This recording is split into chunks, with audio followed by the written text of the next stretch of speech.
Hello friends, this is Shivam Dubey from English Kingdom, Katra Prayagraj. Welcome to the class. We are continue with KVS PGT classes, and the class that we started last day was from the work of William Douglas, and there we started the study of deep water.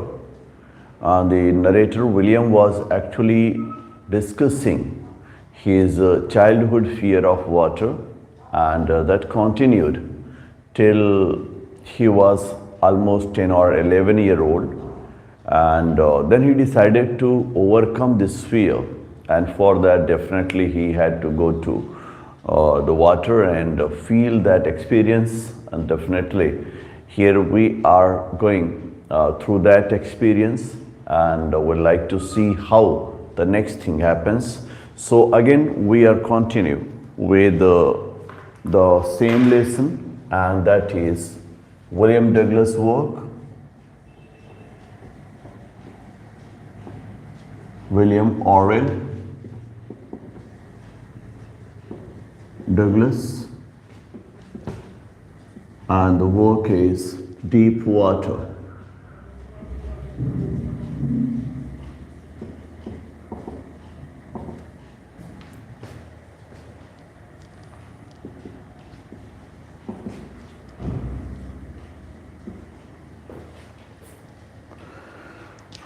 Okay, good morning every one of you.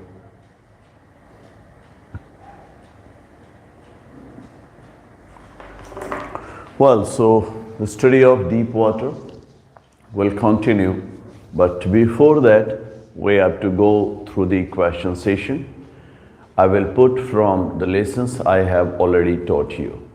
Okay, going with the first question of the day. What was the name of the poet who wrote Father to Son, a poem? What was name of the poet who wrote Father to Son, a poem? Father to Son, a poem. Who wrote? That is a question. And we're receiving the answer on the screen.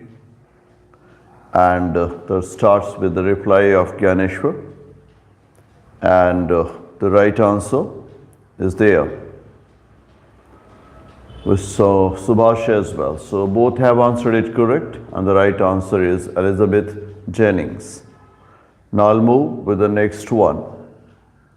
Who wrote the poem The Voice of Rain?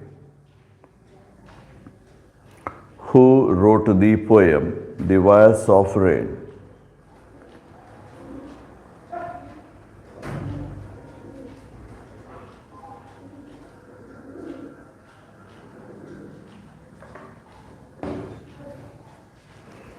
Okay, and we have the answer coming from Gyaneshwar. He has answered it correct. And the right answer is Walt Whitman. Exactly, Gyaneshwar. That's the right answer.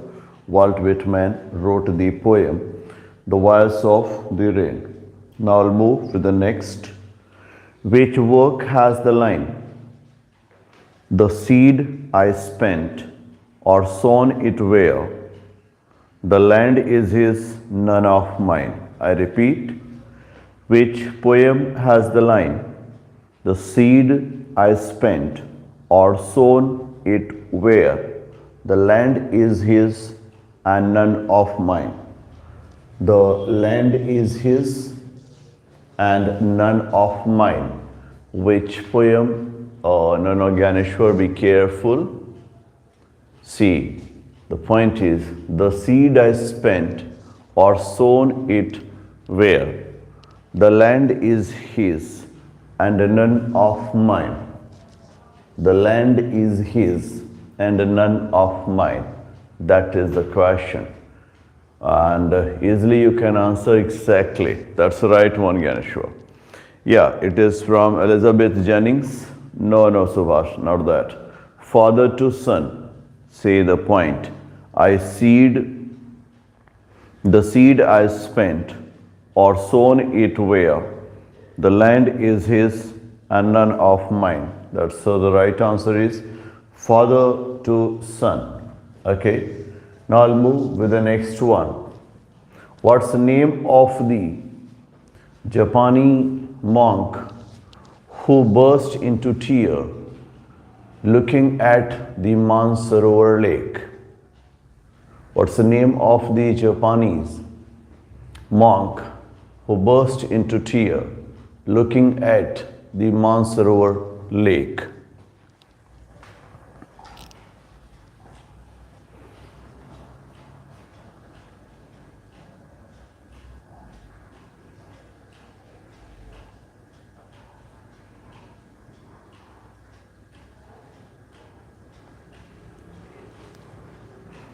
And we have the answer that comes from Ganeshwar. It's followed by Subhash. And they have answered it correct. And that is Ekai Kawaguchi. That is Ganeshwar, check it. Ekai Kawaguchi. The right answer is there. Now we'll move.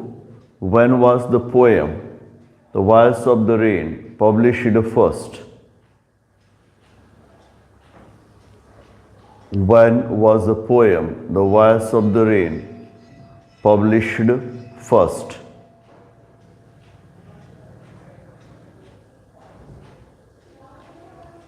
And we receive the answer that starts with the reply of Ganeshwar, and he has answered it correct, and the right answer is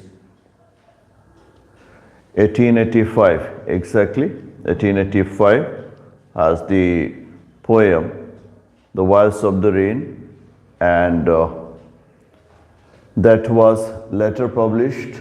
Okay, here is Sumaya and Subhash as well. They have answered it correct. Later on it was included in the collection, and that was The Leaves of Grass. Okay, going with the next question. What was the name of the pool where the narrator goes to learn swimming when he was 10 or 11 years old? What was the name of the pool where the narrator goes to learn swimming when he was 10 or 11 years old in the story Deep Water? I repeat, what was the name of the pool where the narrator goes to learn swimming when he was 10 or 11 years old in the story Deep Water?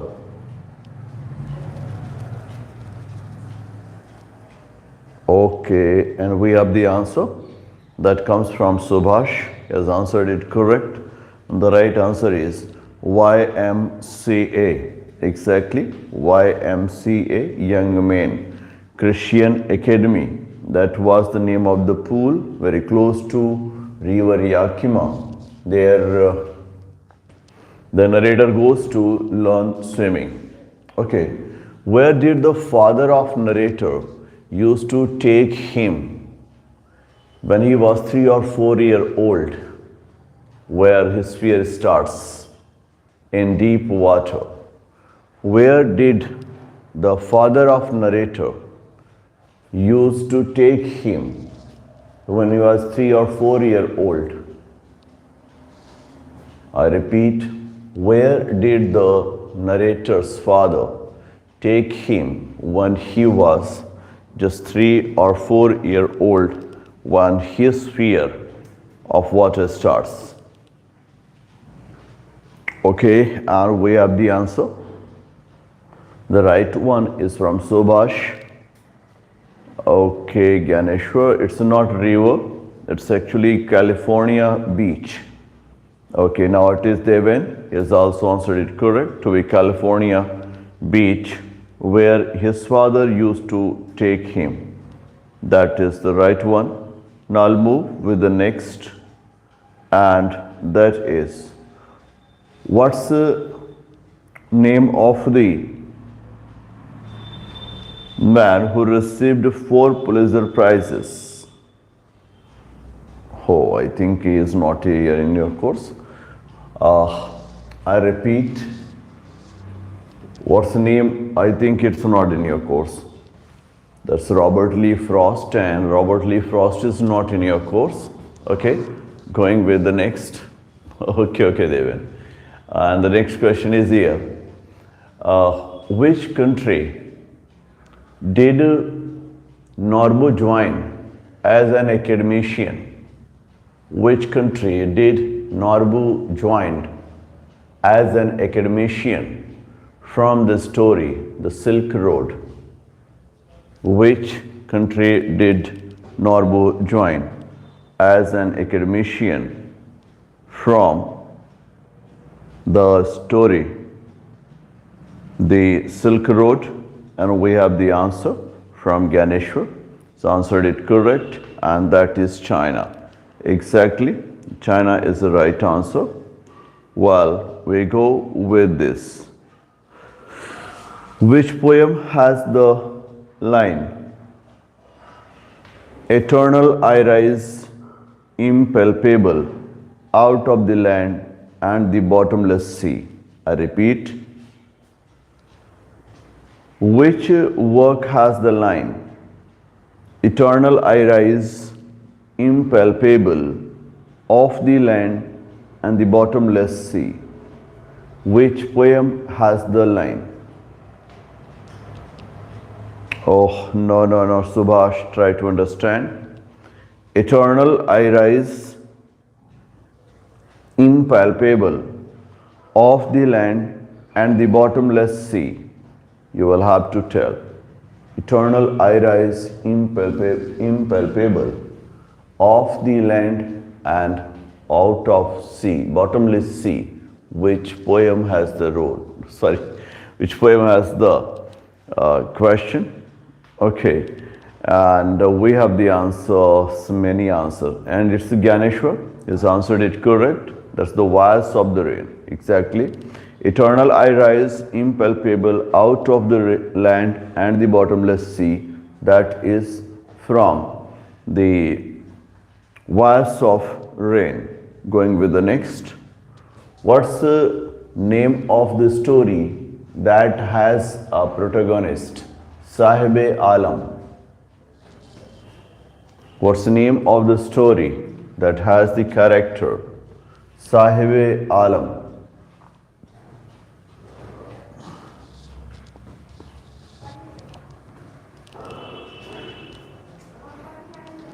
Okay, and we have the answer there coming from Subhash.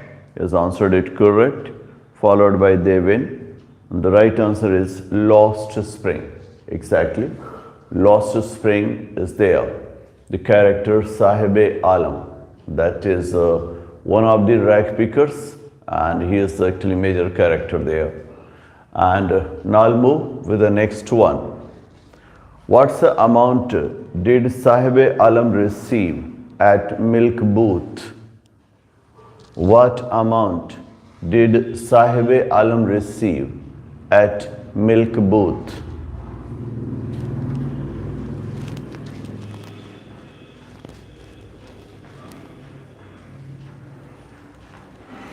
And we have the answer, and that one is coming from Devin and is followed by Ganeshwar, Aruna.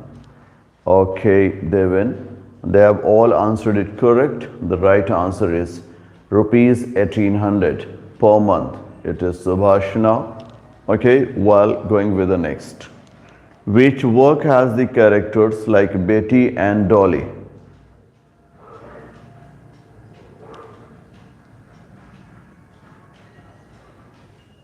Which work has the character named Betty and Dolly?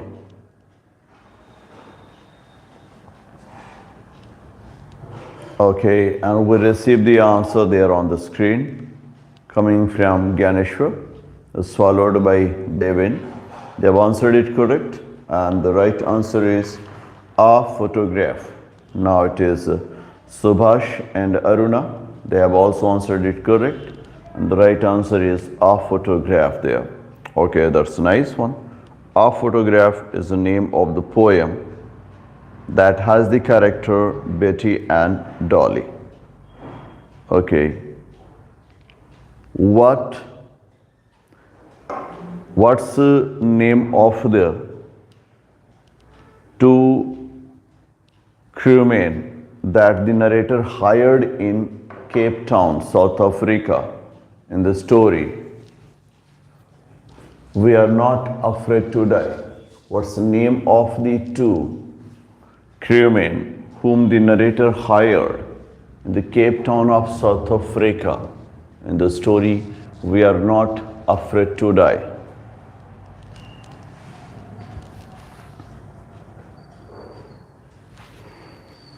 And we have the answer from Ganeshwar, and he is followed by Subhash. It is not Harsh, but it's a Hob Segler and Larry Vigil.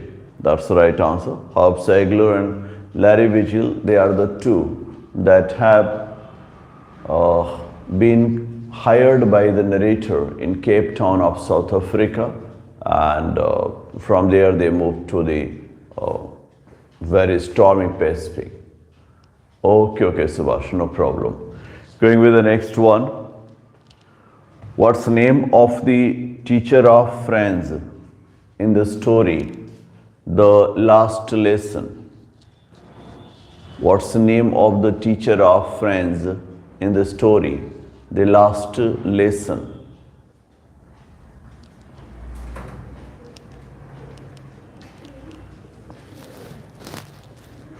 Okay, and we have the answer there on the screen coming from Ganeshwar.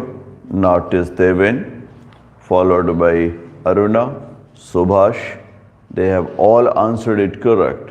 And the right answer is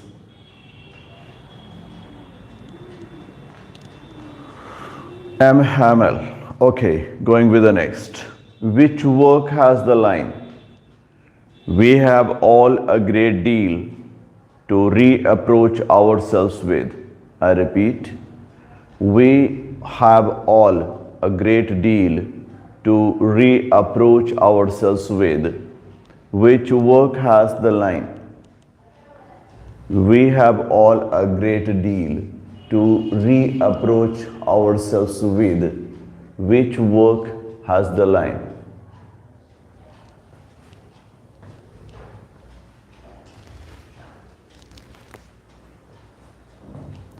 Which work has the line? We have all a great deal to reapproach ourselves with. And okay, Ganeshwar. Actually, that's not the lesson. The right answer is the last lesson. Exactly, it is a statement of M. Hamel from the last lesson. Okay. Going with the next. At what time did M. Hamel decide to leave his school? Good morning, dear. At what time did M. Hamel decide to leave his school after delivering his last lesson? At what time did M. Hamel decide to leave his school after delivering his last lesson? And we have the answer there on the screen from Ganeshwar. Okay, that's a good one. And the right answer is 12 o'clock. Exactly. It is 12 o'clock in the afternoon, and that he could decide to leave his place as a time for him to move. Okay, going with the last question of the day. Who did toss the narrator into the deep water of YMCA from the story Deep Water? Who did toss the narrator into the deep water from the story YMCA, in the story Deep Water? I repeat, who did toss the narrator into the deep water at YMCA in the story Deep Water? And we have the answer. Okay, and that comes from Gyaneshwar. Okay, dear. Well, it's a Subhash and now Devin. They have answered it correct. And the right answer is big bruiser of a boy aged almost 18 or 17, 18-year-old. Okay, now I'll move with the next. Okay, last day we come to the point that the narrator was tired of going through this fear throughout his life, and ultimately he decided to overcome it. That's why when he was 10 or 11-year-old, he decided to join YMCA to learn swimming and prove himself to be fearless actually. And after 2 or 3 days, he had a chance to be lonely, to be alone at the pool, but was a wise boy and did not try to go into the water when there was no one. But all of a sudden he saw a big muscular man, and that comes and just jokingly he tossed him into the air, and finally the narrator is into the water, and he reached into the depth of the water. That was time when the narrator has to decide how to save himself. He was not actually panicked, but yes, he had to decide in just a few moments how to save himself. And he had a plan to go to the bottom of the water, and with the full of his strength, full of his power, he will have to just jump up, and he will come out like a cork, and that will be all easy for him to be paddling himself and reaching to the border or verges. But it does not happen, as we see that last day. The point was when he comes out of the water, only his nose and eyes could come out. Mouth was still in water, so he could breathe a little bit, he could see a little bit, but he was not able to speak because his mouth was still in water. And now the first planning of his to jump up and come out of the water like a cork and gradually paddling reach to the verge of the water of YMCA proves to be a failure. Okay, now I'll move. I flailed at the surface of the water, swallowed and choked. मैं फिर से एक बार फिर से जो water का surface था केवल उतना ही बाहर निकल पाया था, मेरी नाक और आँख निकल पाती, और थोड़ा सा मैं घबराया, पानी कुछ और पी लिया, एंड चोक्ड, और मेरा गला फंस गया, मतलब मैं बोल नहीं पा रहा था। I try to bring my legs up, मैंने कोशिश किया कि कुछ भी हो जाए मैं अपने पैरों को बाहर निकाल कर दिखाऊं, but they hung as dead weights and paralysed and rigid. मेरे हाथ पैर वैसे भी काफ़ी मजबूत थे, लेकिन जो भी थे वो मेरे पैर आज मुझे डेड लग रहे थे। ऐसा लग रहा था जैसे मेरे पैर पैरालाइज्ड हो गए, उनको लकवा हो गया है, रिजिड हो गए, पैर मुड़ने का नाम नहीं ले रहे, बिल्कुल कठोर हो गए हैं। तो ऐसा लग रहा था जैसे पैर मेरी बात को सुनने को तैयार नहीं। मैं पानी को पीता चला जा रहा हूँ, मेरी ज़ुबान रुक जा रही, मैं बोल नहीं पा रहा हूँ, और अब तो मेरे लिए मुश्किल हो रहा है। मैंने फिर भी डिसाइड किया, ये होता है आप जब दुनिया में सबसे मुश्किल सिचुएशन में होते हैं तो उस समय आप सबसे बेस्ट ट्राई करते हैं, और वो बेस्ट ट्राई कर रहा है क्योंकि वो डूब रहा है, वो जान रहा है कि अब मुंह तो बाहर गया नहीं, हाथ को पाँव को बाहर निकाल नहीं पा रहा हूँ, तो पाँव को ही बाहर निकालता हूँ। लेकिन दैट डज नॉट हैपन, क्योंकि उसका पाँव एकदम रिजिड हो गया था, पैरालाइज्ड हो गया था, और उसको लग रहा था कि आज ये जो पतले पतले मेरे पाँव थे ना, वो हैवी वेट वाले हो गए, बहुत भारी लग रहे हैं, heavy weight. A great force was pulling me under, पता नहीं कौन सी ऐसी बड़ी सी फोर्स थी, बड़ी सी ताकत थी, मैं बाहर निकलने की कोशिश कर रहा था। पुलिंग मी अंडर, कोई फोर्स थी, कोई ताकत थी कि मुझे अंदर, अपने अंदर खींचे चली जा रही थी, बार बार अपने अंदर लिए जा रही थी। मैं बाहर निकलने की कोशिश कर रहा था, वो ताकत अंदर खींच रही थी। कौन सी ताकत थी पता नहीं। I screamed but only water heard me, मैं जोरों से चीख पड़ा, लेकिन मेरी चीख को सुनने वाला कौन था? मेरी आवाज सिर्फ पानी तक ही रह गई, केवल पानी ने मेरी आवाज को सुना और किसी ने नहीं सुना। I had started on the long journey back to bottom of the pool, अब मेरे फिर से वही लंबी जर्नी शुरू हुई, 9 फीट गहरी जो मेरी जर्नी थी। वो थी तो कहने के लिए 9 फीट ही, 9 फीट की ही तो जर्नी थी, लेकिन वो 9 फीट भी मेरे लिए बहुत भारी पड़ रही थी। इसलिए इन्होंने कहा लॉन्ग जर्नी, क्योंकि दोबारा जा रहे हैं ना। पहली बार कोशिश किया, सफल नहीं हुए, तो थोड़े से हताश भी होंगे, थोड़े से परेशान भी होंगे, और जर्नी फिर से नीचे की ओर शुरू हो गई।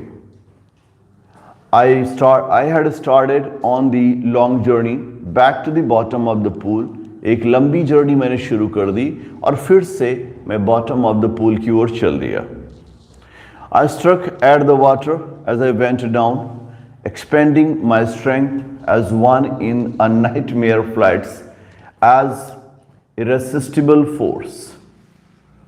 मैं पानी के नीचे तो जा रहा था, बट नीचे जाते समय भी मैं बिल्कुल शांत नहीं था, अपने हाथ पांव में चला रहा था, क्योंकि मुझे मालूम था कि मुझे ट्राई तो करना है। लेकिन मेरी ट्राई कैसे प्रूफ हो रही थी? बिल्कुल वैसे ही जैसे कोई डरावना सपना अगर हम देख लें, तो डरावने सपने में किसी स्पिरिट से, किसी भूत से, चुड़ैल से हम बचने की कोशिश कर रहे होते हैं, भाग रहे होते हैं, पूरी ताकत लगा रहे होते हैं, लेकिन रिजल्ट क्या होता है? क्या हम भाग पाते हैं? नहीं भाग पाते हैं। एकदम वही सिचुएशन चल रही थी, हम पानी में गहरे में थे, कोशिश हमारी चल रही थी कि हम जल्दी जल्दी कोशिश करके हाथ पैर कर चलाकर बाहर आ जाएं, but that seems to be complete failure.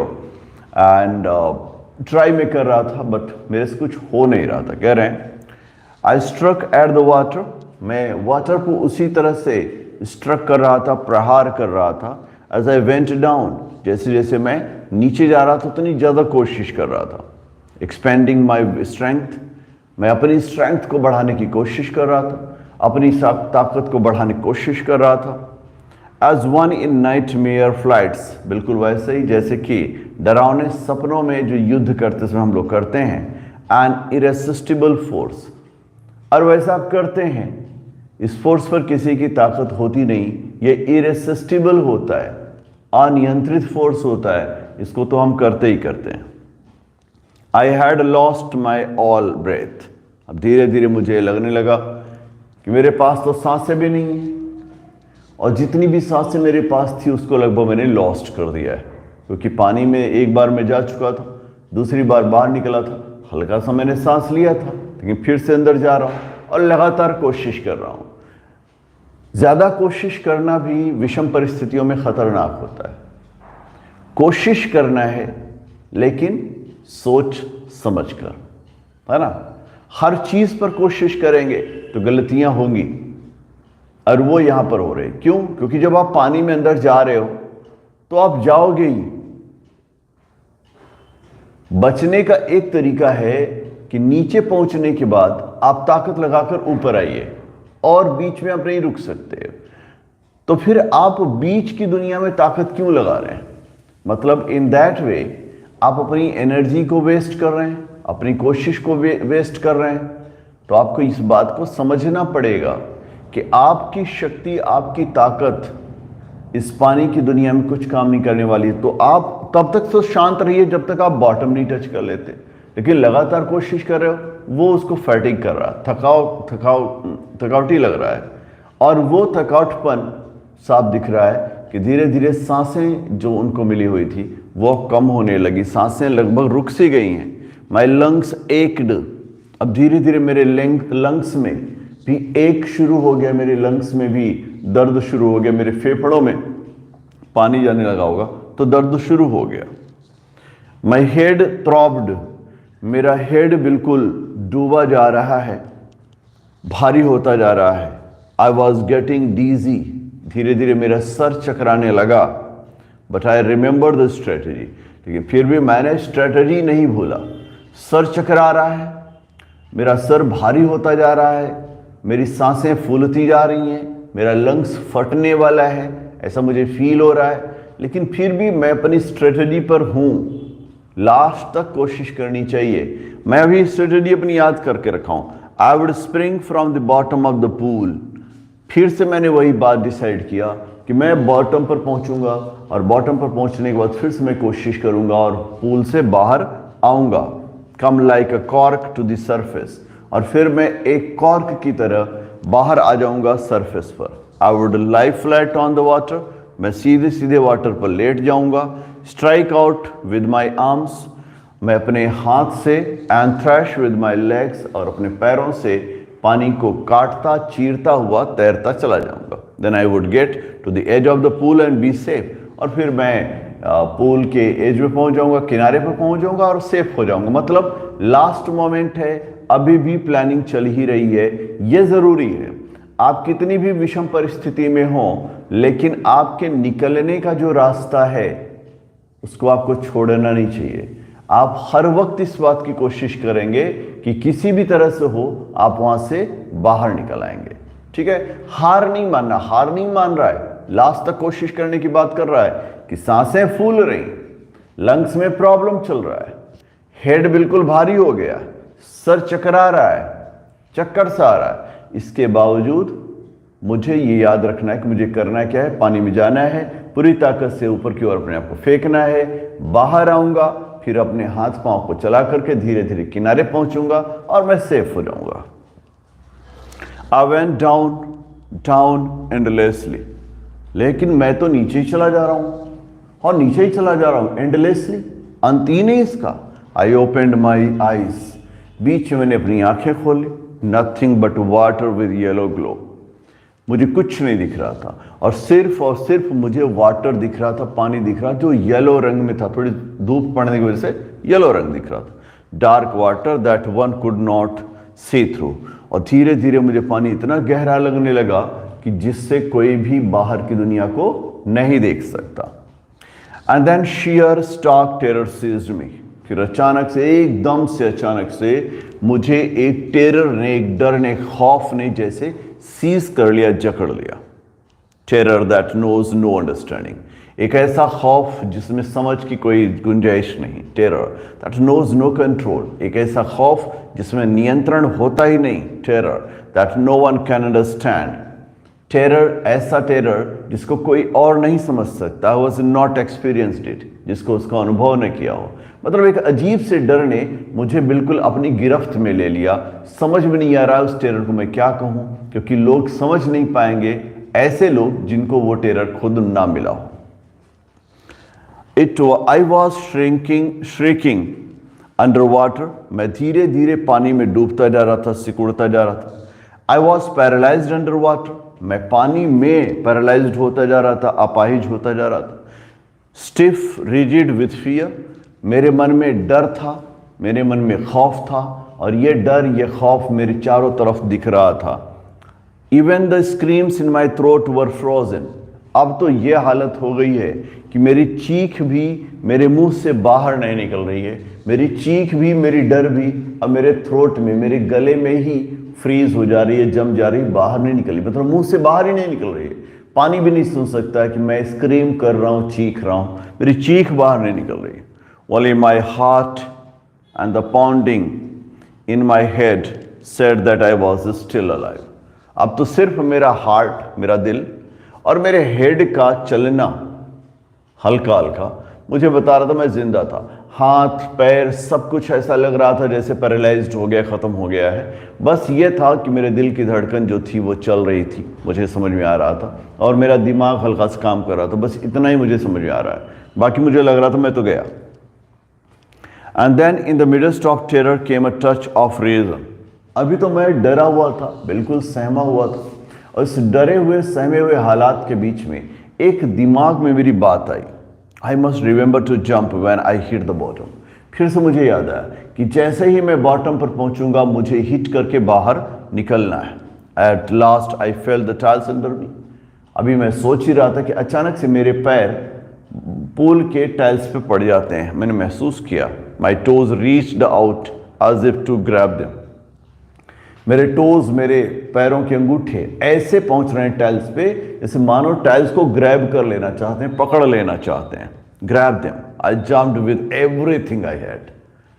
अब मेरे पास जितनी ताकत थी, जितनी शक्ति थी, सारी ताकत, सारी शक्ति लगाकर मैंने जंप किया बाहर आने के लिए।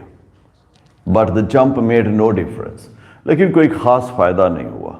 The water was still around me. अभी भी पानी मेरे चारों तरफ था। I looked for ropes, ladders, water rings. मैंने कोशिश की कि मुझे कोई रस्सी मिल जाए, मुझे कोई सीढ़ी मिल जाए या वाटर विंग्स ही मिल जाए जो पानी में न डूबने दें। Nothing but water. मेरे हाथों में कुछ नहीं मिल रहा था, मेरे हाथों में सिर्फ पानी आ रहा था। A mass of yellow water held me. धीरे धीरे मुझे ऐसा लगने लगा कि पीले कलर का पानी जो है धीरे धीरे मुझे अपनी अंदर लेते जा रहा है। Star terror took an even deeper hold on me. एक बार फिर से उस खौफ ने मेरे ऊपर फिर से कब्जा कर लिया। Like a great charge of electricity. बिल्कुल वैसे ही मुझे पकड़ लिया जैसे कि हमारे ऊपर बिजली का करंट लग जाए। बिजली करंट लगने पर खास तौर से आदमी देखते हो पैरालाइज सा हो जाता है, मतलब वो कुछ कर नहीं सकता है। जान भी रहा है कि मुझे बिजली करंट मार रही है, आवाज भी निकालने की कोशिश करेगा, निकल नहीं पाती है। मेरी सिचुएशन वैसे ही थी। मैं अब जान गया था कि अब लगभग बचना मुश्किल है, क्योंकि मैं नीचे डूब रहा हूं। 2 बार ट्राई कर लिया हूं, बाहर नहीं निकल पाया हूं, तो अब मुश्किल हो जाएगा। फिर से वो खौफ और डर ने मुझे घेर लिया। I shook and trembled with fright. मैं बिल्कुल डर गया और सहम गया डर की वजह से। My arms wouldn't move. मेरी बाहें अब मूव नहीं कर पा रही थी। My legs wouldn't move. मेरे पैर बिल्कुल नहीं चल पा रहे थे। I try to call for help. मैंने कोशिश की कि मैं आवाज़ लगाऊं मदद के लिए। To call for mother. मैंने सोचा कि आखिर मैं अपनी माँ को याद करता हूँ। Nothing happened. कुछ भी नहीं हुआ। हाथ, पैर, आवाज़ सब लगभग जवाब दे दिए। माँ को बुलाने की कोशिश कर रहा था, बट आवाज़ ही बाहर नहीं निकली। And then suddenly there was light. अचानक से मुझे रोशनी दिखाई दी। I was coming out of the awful yellow water. मैंने ध्यान दिया कि मैं इस डरावने पीले रंग के पानी से बाहर निकल रहा हूँ। At least my eyes were. और कम से कम मेरी आंखें तो बाहर निकली। My nose was almost out too. एक बार फिर से हल्का सा मेरा नाक बाहर निकला। Then I started down a third time. लेकिन कुछ नहीं हुआ। तीसरी बार मैं पानी के अंदर जाने लगा। I sucked for air and got water. मैंने कोशिश की कि काश मुझे थोड़ी सी हवा मिल जाए, है ना, जिसे बाहर निकाल कर। बट हवा नहीं मिला, पानी मिल गया, अंदर चला गया। The yellowish light was going out. धीरे धीरे जब मैं अंदर जा रहा हूँ तो बाहर की जो येलो रंग की रोशनी है वो धीरे धीरे मेरे से दूर होती जा रही है। मुझे वो रोशनी भी नहीं दिख रही। Then all effort seized.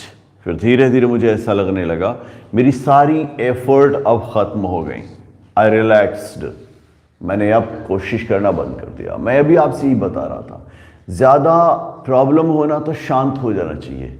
John Milton ने एक लाइन लिखी थी, but patience to prevent on is blindness. आपने उनकी पोएम पढ़ी होगी, उसमें उन्होंने कहा था but patience to prevent.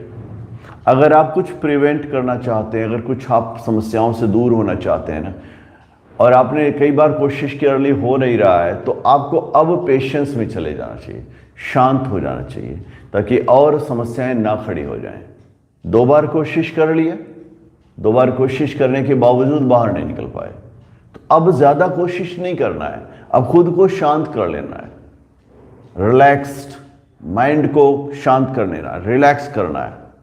Even my legs felt limp. अभी तो मेरे पैर भी मुझे लंगड़ाते हुए भारी से लग रहे थे।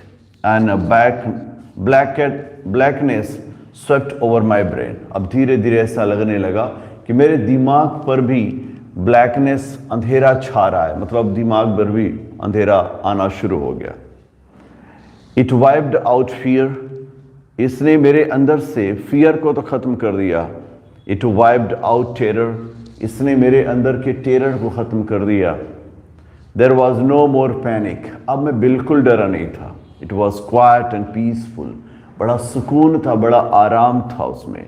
Nothing to be afraid of, कुछ भी डरने की ज़रूरत नहीं है। दिस इज़ नाइस, बहुत अच्छा लग रहा था।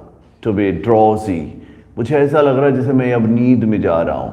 टू गो टू स्लीप, ऐसा लग रहा मैं सोता चला जा रहा हूँ, सोता चला जा रहा हूँ। नो नीड टू जंप, कोई ज़रूरत नहीं है कोशिश करने की। टू टायर्ड टू जंप, काफ़ी थक गए हो बाहर निकलने की कोशिश में। It's nice to be carried gently, धीरे धीरे पानी में लहराते हुए नीचे चले जाओ, बहुत अच्छी फीलिंग आ रही है। To float along in space, जैसे जैसे पानी लहराए वैसे वैसे अपने आप को लहराते चले जाओ। टेंडर आर्म्स अराउंड मी, मेरी खूबसूरत बाहें मेरे आसपास लहराती हुई दिखेंगी। टेंडर आर्म्स लाइक मदर्स, अचानक से ये बाहें मुझे ऐसे लगने लगी जैसे मेरे माँ की बाहें हैं। Now I must go to sleep, अब माँ की बाहें हैं तो मुझे नींद में चले जाना चाहिए, मुझे सो जाना चाहिए। आई क्रॉस टू ऑब्लिवियन, मैं भूल भुलैया की दुनिया को पार करता हूँ। The curtain of life fail, मुझे ऐसा लगने लगा कि जिंदगी का पर्दा गिर गया। आप शांत हो गए ना? जब आप शांत हो जाते हैं तो आपके बचने का चांस ज़्यादा हो जाता है, बहुत ज़्यादा हो जाता है। क्यों? क्योंकि जब ज़्यादा कोशिश करते हो ना आप, तो आप थक भी जाते हो, परेशान भी हो जाते हो। अभी देखो, दिमाग पर जैसे ही ब्लैक हेडनेस आया ना, सारा खौफ ज़्यादा डर दिमाग का है। इसको डर लगता है, सबको डरा देता है ना? आपके दिल को डराएगा, आपके हाथ को डराएगा, आपके पैर को डराएगा, और इस पर ब्लैक हेडनेस, मतलब सब डर खत्म, तो कोई डर नहीं है। जब कोई डर नहीं है तो आप रिलैक्स्ड, जब रिलैक्स्ड हैं तो आपको आराम की नींद आएगी। और बात अगर माँ की हो जाए, माँ की याद आ जाए, तो फिर तो किसी भी सिचुएशन में बच्चा माँ की बाहों में सो जाना चाहता है। डूब रहा है लेकिन वो सब खौफ खत्म, माँ की बाहों का एहसास है, तो ऐसा लग रहा है जैसे माँ की बाहों में अब सो जाने का मन कर रहा है। The next I remember I was lying on my stomach beside the pool vomiting. बीच में क्या हुआ क्या नहीं हुआ मुझे नहीं याद है, लेकिन मुझे इतना याद है कि मैं जब होश में थोड़ा सा आया तो मुझे याद आया कि मैं पूल के बाहर वोमिट करता हुआ पेट के बगल लेटा हुआ था, उल्टी कर रहा था। The chap that threw me in was saying, but I was only fooling. वो आदमी, जो लड़के ने जिसने मुझे फेंका था, वो तो बस इतना, मैं तो इसको बेवकूफ़ बना रहा था, मजाक कर रहा था। Someone said, the kid nearly died. किसी ने कहा, अरे तुमने तो बच्चे की जान ले ली थी। Be all right now. चलो ठीक है, let's carry him to the locker room. चलो यहाँ से लॉकर रूम में लेके चलते हैं इसको। Several hours later, I walked home. काफ़ी घंटों के बाद हम बाहर निकले। I was weak and trembling. पहले ही डरा था और डर गया था, कांप रहा था। I shook and cried when I lay on my bed. जब मैं बिस्तर पे लेटा तो मैं बिल्कुल डरा हुआ था, बिल्कुल सहमा हुआ था, और ज़ोर ज़ोर से चीख रहा था, ज़ोर ज़ोर से मैं चिल्ला रहा था। I couldn't eat that night. मुझसे खाना नहीं खाया गया उस रात। For days a haunting fear was in my heart. क्योंकि दिन में जो मुझे डर लगा था ना, वो डर अभी भी मेरे मन में था। The slightest exertions upset me. थोड़ी सी एक्सर्शन, थोड़ी सी ज़्यादा कोशिश ने मुझे परेशान कर दिया था। Making me wobbly in the knees. मैं थोड़ी कोशिश करता, मेरे नीज वोबल करने लगते, लड़खड़ाने लगते, भिड़ने लगते। And sick to my stomach. और ऐसा लगता है जैसे मेरे पेट में गुड़गुड़ी शुरू हो गई है, परेशानी शुरू हो जाती। मतलब थोड़ी सी कोशिश ज़्यादा कर लूँ ना तो मुझे डर लगने लगता था, मेरे पैर, हाथ पैर कांपने लगते थे। I never went back to the pool. मैं इतना डर गया कि दोबारा कभी मैं पूल के पास गया ही नहीं। आई फियर्ड वाटर। मुझे पानी से लगने लगा। पहले गहरे पानी से लगता था, पानी से डर लगने लगा। I avoided it whenever I could. और धीरे धीरे मैं इसको अवॉइड करने लगा, जहाँ भी जाऊँ मैं पानी से अपने आप को दूर रखता था। A few years later, when I came to know the waters of Cascades, I wanted to get into them. Actually, कुछ सालों के बाद फिर से मुझे मौका मिला कि मैं वाटर ऑफ कैस्केडेज को देखूं। और जैसे ही मुझे यहाँ मौका मिला तो एक फीलिंग होने लगी मन में कि क्यों ना मैं फिर से ट्राई करूँ। I want to get in to them. मेरा मन कर रहा था मैं इन पानी में जाऊँ। And whenever I did, whether I was wading the Tieton और बम्पिंग रिवर, अब जब भी मैं ऐसा करता था, चाहे मैं टाइटॉन में हूँ या फिर मैं बम्पिंग रिवर पे हूं,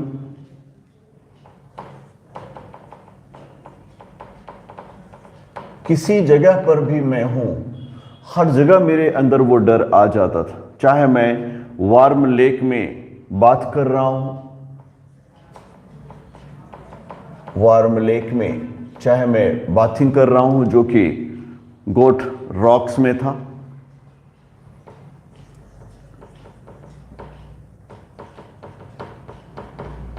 किसी भी जगह पर हूं, the terror that has seized me in the pool would come back. कहीं पर भी मैं जाऊं, जिस डर ने मुझे उस पूल में पकड़ लिया था एकदम से, वो वापस आ जाता था। मैं कहीं कास्केडेज में जा रहा हूं, मैं कहीं पर भी जा रहा हूं, चाहे मैं टाइटॉन में जा रहा हूं, बम्पिंग रिवर में जा रहा हूं, वार्म लेक में जा रहा हूं, किसी भी जगह जा रहा हूं, वो डर जो मुझे अनुभव हुआ था वो अचानक से वापस आ जाता है और ऐसा लगता है जैसे मुझे उसने सीज कर लिया, मुझे पकड़ लिया है। It would take possession of me completely. ऐसा लगता था इस डर ने मेरे ऊपर पूरी तरह से पोजेशन कर लिया, पूरी तरह से अधिकार कर लिया है। My legs would become paralysed. मेरे पैर फिर से वैसे ही पैरालाइज्ड हो जाते थे। I see horror would grab my heart. और ये बर्फीला डर, ठंडक कर देने वाला डर मुझे मेरे हार्ट को फिर से ग्रैब कर लेता था। This handicap stayed with me as the years rolled by. वक्त गुजरता गया लेकिन मुझे हैंडीकैप बना देने वाला ये जो टेरर था, ये जो डर था, वो हर समय मेरे साथ ही रहा। In canoes on Maine lakes fishing for landlocked salmon. चाहे मैं मेन लेक्स में फिशिंग कर रहा हूं, मेन लेक्स में चाहे मैं फिशिंग कर रहा हूं, जैसे कि मैं सैल्मन को पकड़ने की कोशिश कर रहा हूं, बाश फिशिंग इन न्यू हैम्पशायर, चाहे मैं न्यू हैम्पशायर में जा करके वहां पर फिशिंग कर रहा हूं, कहीं पर भी मैं जाऊं, वाटर है तो मुझे डर लगेगा। ट्रॉट फिशिंग ऑन दी डेस्ट्यूर्स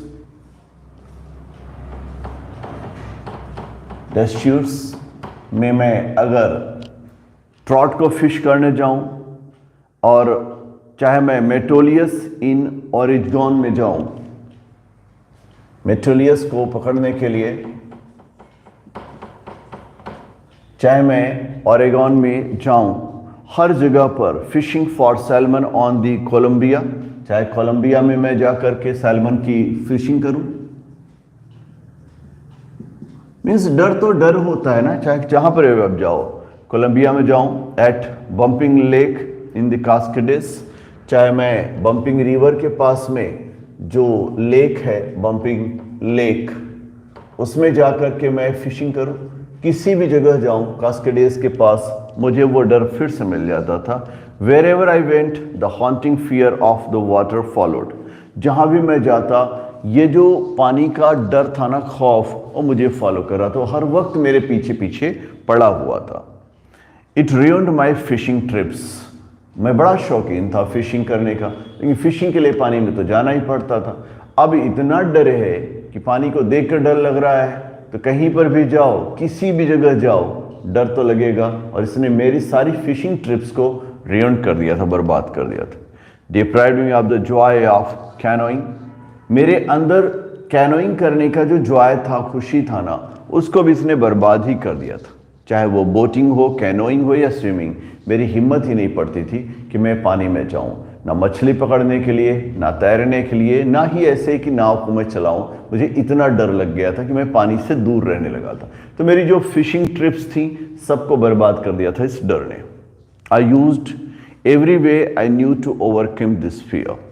मुझे जितने तरीके मालूम थे ना इस डर से बाहर आने का, मैंने सारे कोशिश कर लिए। But it held me formally in its grips. लेकिन मेरा खौफ था, कि मेरा हाथ छोड़ने का नाम ही नहीं ले रहा था। Finally 1 October I decided to get an instructor. फिलहाल अक्टूबर का महीना था और मैंने भी अब डिसाइड किया कि अकेले नहीं होने वाला है, तो मैं एक इंस्ट्रक्टर से मिला, मतलब एक तरह के ट्रेनर से मैं मिला कि वो मुझे ट्रेन करे स्विमिंग के लिए। 1 October I decided to get an instructor and learn to swim. I went to a pool, मैं तालाब के पास गया and practised 5 days a week an hour each day. और फिर तालाब में जाकर के, पूल में जाकर मैंने डिसाइड किया कि वीक में 5 days और per day an hour 1 hour की स्विमिंग पर डे करेंगे, मतलब 5 दिन और 1 घंटे रोज स्विमिंग करेंगे। The instructor put a belt around me. Instructor हमेशा हमारे चारों तरफ एक तरह का बेल्ट लगा देता था। पुट बेल्ट अराउंड मी।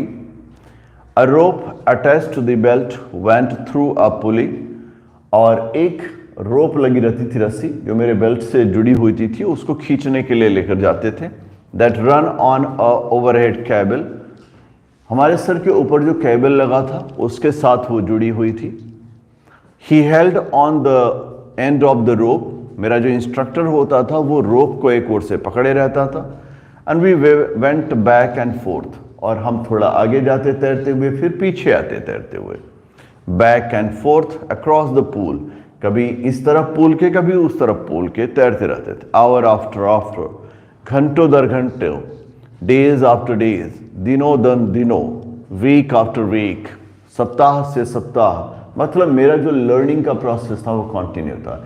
एक सप्ताह के बाद दूसरा सप्ताह, एक दिन के बाद दूसरा दिन, घंटों के बाद घंटों, मैं अपनी प्रैक्टिस में लगा हुआ था। डर थोड़ा कम लग रहा था। क्यों? क्योंकि रस्सी बंधी हुई थी, तो मुझे मालूम था अगर मैं डूबने जाऊंगा तो मेरा इंस्ट्रक्टर बचा लेगा, तो डर कम लग रहा था। बट प्रैक्टिस कंटिन्यू थी। On each trip across the pool a bit of the panic seized me. हालांकि मैं तैर जरूर रहा था, मुझे भी मालूम था कि रस्सी बंधी हुई है, फिर भी थोड़ा बहुत कहीं ना कहीं डर मेरे मन को पकड़ ही लेता था। Each time the instructor relaxed his hold on the rope. हर बार जो इंस्ट्रक्टर था वो रोप पर अपनी होल्ड को थोड़ा सा रिलैक्स कर, थोड़ा सा खोल देता था आराम से जाने के लिए। And I went under. मैं पानी के अंदर जाता। Some of the old terror returned and my legs froze. और जैसे ही मैं पानी के अंदर जाता, पुराना डर फिर से मेरे अंदर आ जाता और मेरे पैर एकदम से जाम हो जाते। It was 3 months before the tension began to strike. ये लगभग 3 महीने की कोशिश थी इसके पहले की ये हमारा टेंशन धीरे धीरे कमजोर होने लगे। Then he taught me to put my face under water and exhale. उन्होंने फिर मुझे सिखाया, मेरे इंस्ट्रक्टर ने, कैसे पानी के अंदर अपने हेड को रखा जाता है और कैसे एक्सहेल किया जाता है, सांस को बाहर कैसे निकाला जाता है। And to raise my nose and inhale.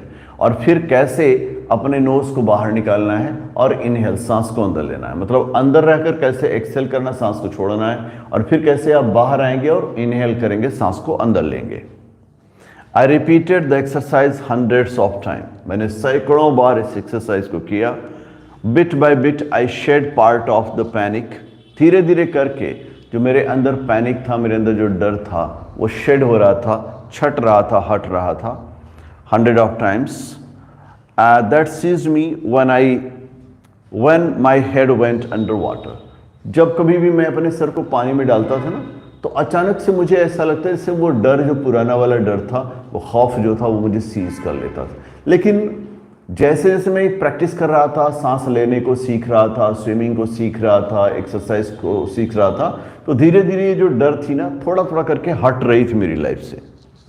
Next, he held me at the side of the pool. अगली बार वो हमें पूल के साइड में लेकर गए, किनारे लेकर गए, side of the pool, and had me kick with my legs. और मेरे लेग्स के साथ उन्होंने मुझे किक किया, धक्का दिया। For weeks I did just that. और कई सप्ताहों तक सिर्फ पैरों से मैंने स्विमिंग की।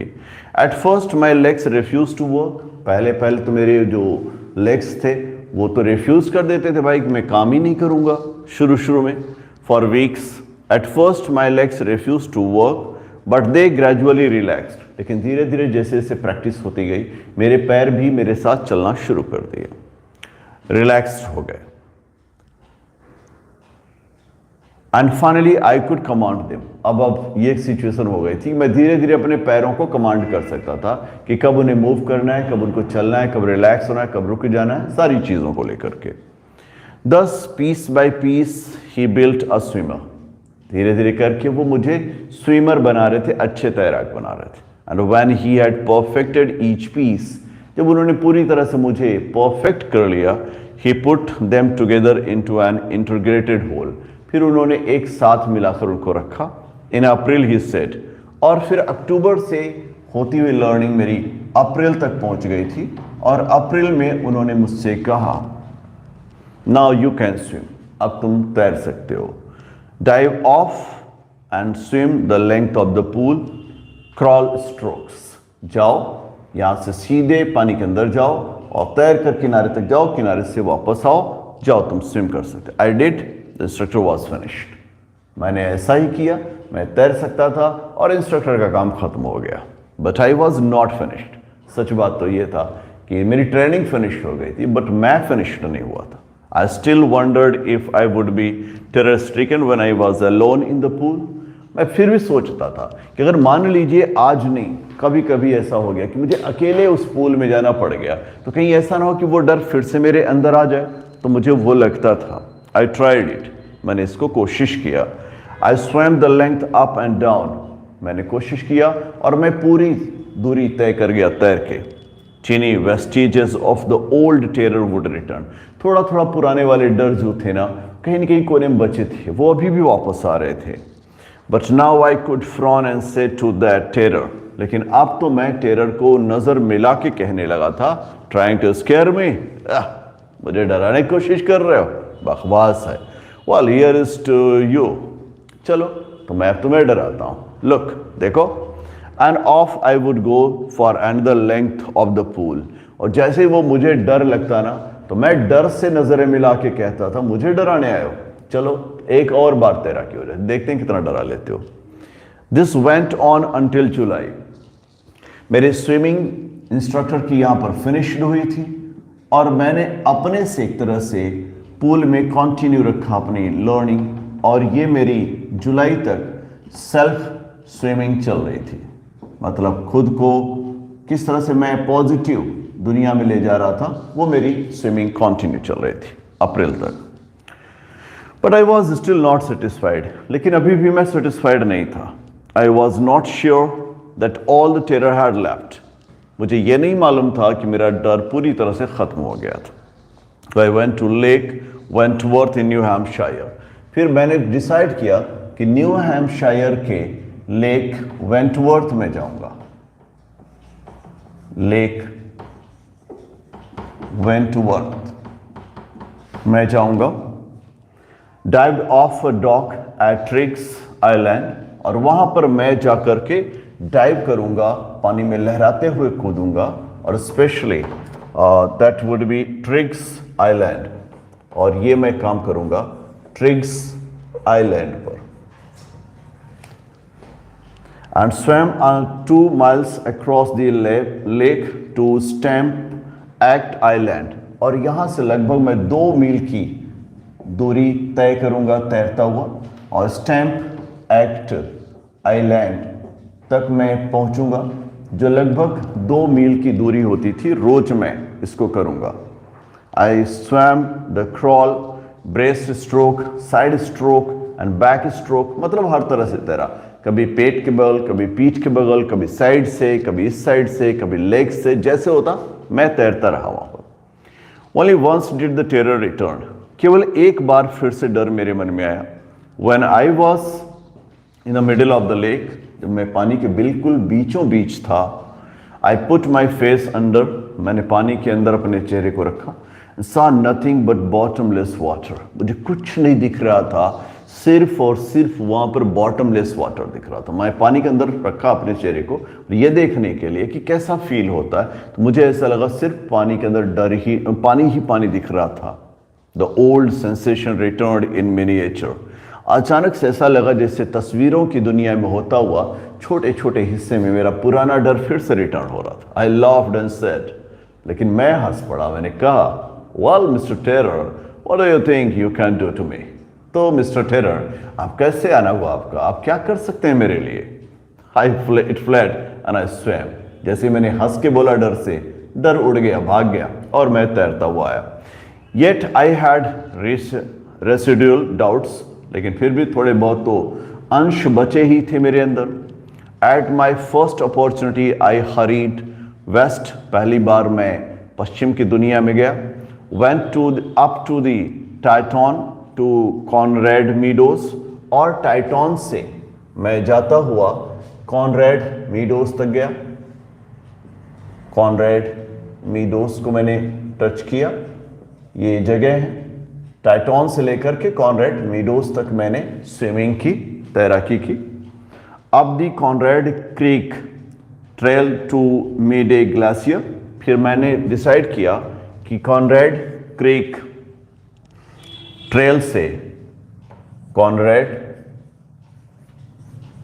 क्रीक ट्रेल से मैं फिर से तैराकी करूंगा और इस क्रीक ट्रेल से होता हुआ मैं मेडे ग्लेशियर तक पहुंचूंगा। ग्लेशियर तक मैं तैराकी करूंगा, एक जगह से दूसरे जगह तक। Camped in the high meadows by the side of Warm Lake, और जो वार्म लेक था यहां पर मैंने ढेर सारे अपने कैंप लगाए, इसके लिए कि मुझे अकेले उसमें तैराकी करना है, तैरना है। The next morning I stripped dived into the lake, और मैं अगली मॉर्निंग गया, कपड़े उतारे और मैंने लेक में छलांग मार दी, dived. The swim across the other shore and back, मैं फिर से गया, एक किनारे से दूसरे किनारे तक गया और उस किनारे से वापस आ गया। जस्ट एज डॉग कार्प्रॉन, बिल्कुल उसी तरह से जैसे कि डॉग कार्प्रॉन ने किया हुआ था, उसी तरह से मैंने भी ये तैराकी की डॉग कार्प्रॉन की तरह, यूज्ड टू डू, जैसे डॉग कार्प्रॉन करता उसी तरह से मैंने भी किया। आई शॉटेड विद जॉय, मैं जोर जोर से खुशी में चीख रहा था, चिल्ला रहा था। And the Gilbert Peak return the echo, और जो ऊंची उठी हुई गिलबर्ट पीक थी, चोटियां थी, वो गिलबर्ट पीक मेरी खुशी की जो दहाड़ थी उसे मेरे पास रिटर्न कर रही थी, वापस आ रही थी। मैं इतना खुश था कि मेरी आवाज़ उससे टकराती और टकरा कर मेरे पास वापस आती गिलबर्ट पीक से। I had conquered my fear of water, धीरे धीरे मैंने अपनी प्रॉब्लम को कन्क्वर कर लिया था, जीत लिया था। जो मुझे पानी से डर लग रहा था उसके मैं बाहर आ गया था। The experience had a deep meaning for me, सच कहूँ तो ये पानी से बाहर निकलने का जो अनुभव था वो मेरे लिए बहुत बड़ा था। As only those who have known stark terror, केवल वही लोग जिन्होंने एक्चुअल में मौत को या डर को, खौफ को देखा है, एंड कन्क्वर्ड इट कैन अप्रिशिएट, और उस डर को जीत लिया बाद में, वही इस बात को समझ सकते हैं। In death there is peace, सच कहें तो मौत में तो बड़ा सुकून है। There is terror only in the fear of death, खौफ तो सिर्फ मौत के डर में है, बाकी कहीं है नहीं। As Roosevelt knew when he said, जैसे कि रूजवेल्ट जो अमेरिकन प्रेसिडेंट थे, उन्होंने ये बात कहा था, all we have to fear is fear itself, सच में हमें डर तो सिर्फ डर से लगता है। Because I had experience both the sensation of dying, सच में मुझे तो दोनों तजुर्बा हुआ था कि किस तरह से खौफ, डर का क्या खौफ होता है, टेरर, और मुझे डर भी महसूस हुआ था। The fear of it can produce, जो उस डर की वजह से मेरी दुनिया में शामिल हुआ था। The will to live somehow grew in intensely, और जितना मैं नज़दीक जाता मौत के, उतना ही मेरे अंदर एक इंटेंस इच्छा होती, तीव्र इच्छा होती कि मुझे जिंदा रहना है, किसी भी तरह से जिंदा रहना है। और वो जो मेरी इंटेंस डिज़ायर थी, मेरी तीव्र इच्छा थी, उसने मुझे जीवित रखा। At last I felt released, finally मैंने अपने आप को मौत से बाहर कर लिया था। Free to walk the trails and climb the peaks and to brush aside fear, मेरे को डर अब नहीं लगता था, चाहे मुझे पीक पर चलना हो, चाहे लेक पर चलना हो, कहीं पर भी चलना हो, मैं हर वक्त अपने साथ जो डर होता था या खौफ होता था उसको धक्का मारते हुए आगे निकल जाता था। एक्चुअल में आपने एक बात देखा, जिंदगी खोने से ज्यादा डर कहीं नहीं लगता है। डर तो सबसे ज्यादा जो डर लगता है ना, वो जिंदगी को खोने का डर लगता है। और अगर हम जिंदगी को खो रहे हैं, उस सिचुएशन में खुद को बैलेंस करने की कंडीशन होती है या खुद को संभालने की जरूरत होती है। अगर हम वैसा कर सके तो नेचुरल है, कोई डर कभी हमें पकड़ नहीं सकती, कोई खौफ हमें हरा नहीं सकती है, कुछ भी हमारे लिए इम्पॉसिबल नहीं है। एक्चुअली इस लेसन से आप समझ रहे हैं ना कि जिंदगी में जिंदगी को खोने से ज्यादा बड़ा डर कुछ नहीं होता। जिंदगी खो जाए तो बड़ा रिलैक्स होता है, आदमी सुकून में होता है, लेकिन जब तक ये जिंदगी खोती नहीं है ना, उससे बड़ा खौफ कुछ नहीं है। लेकिन उस खौफ को भी जीतना है। ये आपके कंपटीशन एक तरह के खौफ ही हैं। ये कंपटीशन के खौफ को आप बिना कंपटीशन में जाए नहीं जीत सकते हैं। आपको कंपटीशन फेस करना पड़ेगा और उस कंपटीशन को फेस करने के लिए आपको तैयारी करनी पड़ेगी, जैसे हमारे नरेटर ने किया, विलियम डगलस ने किया। ऐसे ही थोड़ी इतने बड़े बड़े लेक में चले गए, तैरने लगे, मर गए होते, है ना। लेकिन उन्होंने क्या किया, उसके पहले ट्रेनर लिया, 6-7 महीने, 8 महीने, 9 महीने लगभग उन्होंने प्रैक्टिस की। अक्टूबर से लेकर के जुलाई तक उनकी प्रैक्टिस चल रही है इंस्ट्रक्टर के साथ, अप्रैल तक, अप्रैल से जुलाई तक खुद अकेले में। और वो जो खौफ था, वो जो डर था, उसको उन्होंने ओवरकम किया। ये डर को जीत लेना ही असल जिंदगी होती है। डर से बाहर निकलना ही असल जिंदगी होती है। तो डर को जीतने की कोशिश करिए और कभी भी हार नहीं मानिए, आखिरी वक्त तक कोशिश करते रहिए, क्योंकि सक्सेस आप ही को मिलेगी। That's all from me. Thanks a lot for watching. Keep watching, keep learning, and keep working hard. Thank you very much.